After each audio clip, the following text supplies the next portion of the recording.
language, but I decided that probably it is very good opportunity to speak in Macedonian.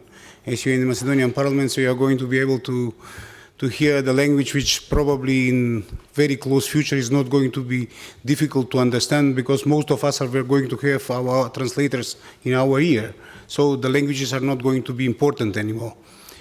I heard today discussions about history, about the prejudice, and in ovoj moment jaz bi sakal, ki se preferlam na makedonskim. I will turn to Macedonian. I would like to say that we have heard a lot about history of Europe, burdened with history, I believe. We are seeing the same developments which Europe lived a long time ago. We are discussing history, and I'm going to cite a dear person which said we are discussing who owns the stones in the Balkans.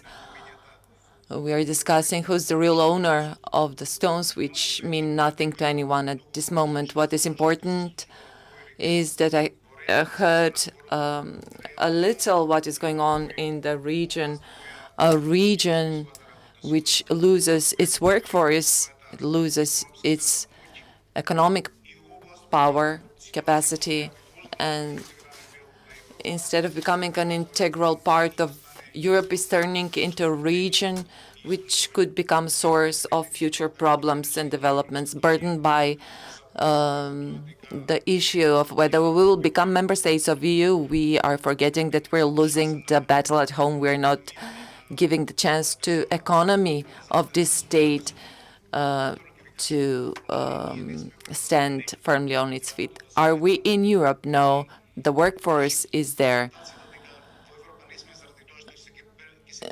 Are we not in Europe because criminals are going to get into Europe? No, there are already criminals in Europe.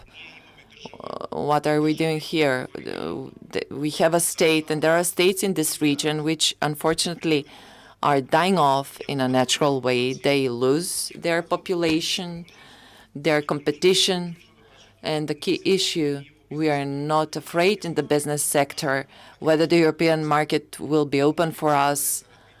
The competition is because of the need for foreign investments. So we're losing the battle at a conceptual level. Do we want an integrated Europe?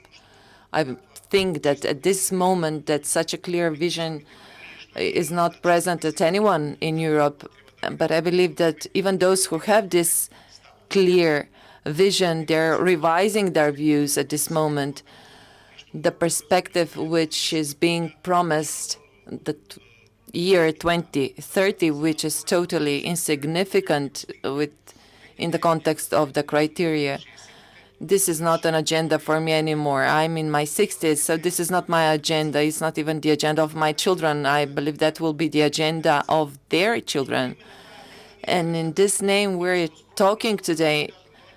On the contrary, I'm coming from the ICT sector.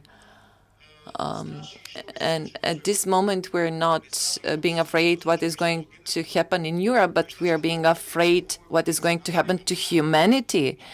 Artificial intelligence is on the threshold of making crucial decisions whether humanity will continue to exist since the world where it's heading today. We're forgetting that we're in a situation where it can happen that machines decide for us. And all of this discussion we're having today, and I'm glad I had the chance to talk, is only a series of very few years where we can debate as humans, as people, because machines will debate, and they will debate through the internet online. And the key issue is that going to be the world we're discussing about today, or is it going to be a completely new world? I must tell you, coming from this sector, I'm really afraid, and not only myself, but the real creators of artificial intelligence are also afraid.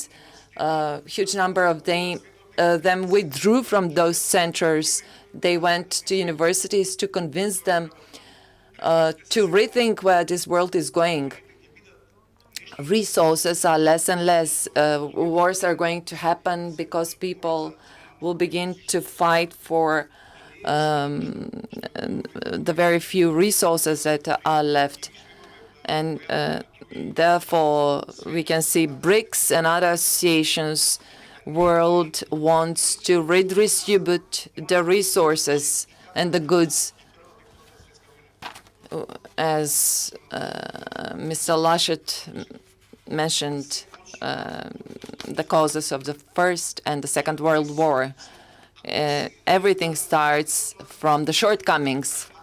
And if we do not give ourselves the task to be more pragmatic, with less history, with prejudices from the past century, it will be all the same. I can tell you, in 20 years, it will not be important if Macedonia is in the EU or the Balkans in the EU. Europe should ask itself, where are we going to be? Since I believe nobody in the world understands the danger of where the overall situation with the world is going. I don't want to be pessimistic. I have much goodwill to fight problems and issues all my life. Since I've been born, I've been fighting with problems. As somebody who has been born here in our state, who has been educated here, who has a business here, I can tell you that I'm sorry that my children do not live here. They are kids of the world. I do not have the chance to get them back here in Macedonia. And this happens with every second Macedonian family. And we should ask ourselves, is this the world we want to live in? Is this that important to us, whether Alexander the Macedonian is Macedonian, Greek, Albanian, or even Serbian? I believe that in a few years, nobody will care anything about this. And the only thing that will be important to us will be how we as a humanity, as people, should find the right direction to survive. And I believe that Macedonia is doing this the last 30 years in a very courageous, masculine way. And yes, we do have corruption. We have issues with crime, not that much. I cannot say that we have more crime than Europe or more corruption than a big part of the world. And that is not the reason why we're not in the Union. There are more subtle and dramatic reasons that this whole process is being postponed. And in the end, I want to apologize on behalf of the members of this assembly. The MPs, part of the National Council, is here. MPs are not here, which unfortunately shows that they are not aware who is here as guests in their house.